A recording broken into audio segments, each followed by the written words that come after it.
सरकार बात करने को तैयार, फिर भी क्यों मचा है बवाल। अग्निपथ योजना में फिर संशोधन, अब तो बंद करो आंदोलन। कैसे मानेंगे ये कथित अग्निवीर जिनको योजना से हो रही इतनी पीर।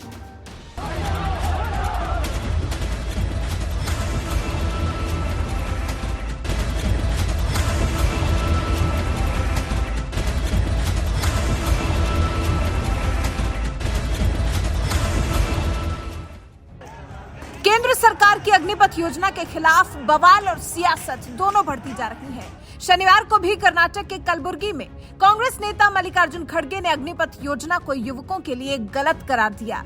वहीं कांग्रेस अध्यक्ष सोनिया गांधी ने इस योजना को दिशाहीन बता दिया। इसी सियासत के बीच में बिहार की राजधानी पटना के मसौढ़ी में तारगेना स्टेशन के पास जमकर पत्थरबाजी और फायरिंग की गई। यहां पुलिस और उपद्रवी दोनों की तरफ से करीब 100 राउंड गोलियां चलाई गई।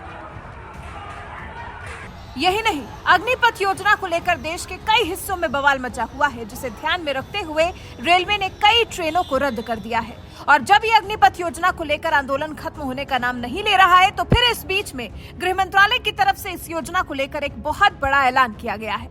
शनिवार को गृह मंत्री की तरफ से ट्वीट किया गया। गृह मंत्रालय ने सीएपीएफ और असम राइफल्स में भर्ती के लिए 10% रिक्तियां अग्निवीरों के लिए आरक्षित रखने का फैसला कर लिया है। गृह मंत्रालय की तरफ से एक और ट्वीट किया गया। गृह मंत्रालय ने सीएपीएफ और असम राइफल्स में भर्ती के लिए अग्निवीरों को निर्धारित ऊपरी आयु सीमा में 3 साल की छूट देने का फैसला किया है। इसके अलावा अग्निवीरों के पहले बैच को निर्धारित ऊपरी आयु सीमा में 5 साल की छूट दी जाएगी। अमित शाह ने यह घोषणा ऐसे समय पर की है जब इसके खिलाफ देश भर में प्रदर्शन हो रहे हैं। अग्निपथ योजना के तहत 4 साल के लिए अग्निवीरों की भर्ती होनी है। इनमें से 25% अग्निवीरों को सेना के स्थायी काडर में भर्ती किया जाएगा।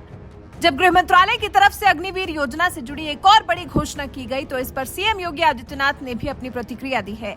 खुले दिल से प्रधानमंत्री नरेंद्र मोदी का आभार जताया है। योगी आदित्यनाथ ने सोशल मीडिया के माध्यम से लिखा, गृह मंत्रालय द्वारा 4 साल की सेवा करने वाले अग्निवीरों के लिए सीएपीएफ और असम राइफल्स में 10% रिक्तियां आरक्षित करने के साथ ही प्रवेश की आयु सीमा में 3 साल की छूट देने का निर्णय अभिनंदनीय है। मां भारती के सेवकों हेतु ये एक सुनहरा अवसर सिद्ध होगा। आभार प्रधानमंत्री जी का। वहीं इस योजना के तहत भर्ती के लिए प्रारंभिक अधिसूचना जारी कर 2 दिनों के भीतर प्रक्रिया औपचारिक रूप से शुरू कर दी जाएगी। सेना के अधिकारियों के मुताबिक प्रारंभिक अधिसूचना जारी होने के बाद सेना की विभिन्न एजेंसियां और प्रतिष्ठान बाद में भर्ती प्रक्रिया के विवरण जैसे रिक्तियों की संख्या, भर्ती रैलियों का स्थान और परीक्षा कार्यक्रम की जानकारी देंगे। सेना ने तो योजना के तहत रंगरूटों का प्रशिक्षण दिसंबर तक शुरू करने का लक्ष्य रखा है। सेना ने अगले साल जून तक इस नई योजना के तहत भर्ती रंगरूटों के शुरुआती बैच को अभियानगत और गैर अभियानगत भूमिकाओं में तैनात करने की योजना बनाई है। वहीं केंद्र सरकार की तरफ से बनाई गई योजना के मुताबिक 4 साल की सेवा पूरी करने के बाद 75% अग्निवीरों को सेवा निधि देकर सेवा से मुक्त कर दिया जाएगा। लेकिन 4 साल के बाद अग्निवीर क्या करेंगे, ये सवाल बवाल का कारण बना हुआ था। तो अब तो गृह मंत्रालय की तरफ से 10% आरक्षण का भी ऐलान कर दिया गया है। ऐसे में अगर इस योजना को लेकर फिर भी हंगामा होता है, तो जनाब आप सिर्फ एक हुड़दंगी या उपद्रवी ही हैं। आप अग्निवीर बनने लायक बिल्कुल नहीं हैं।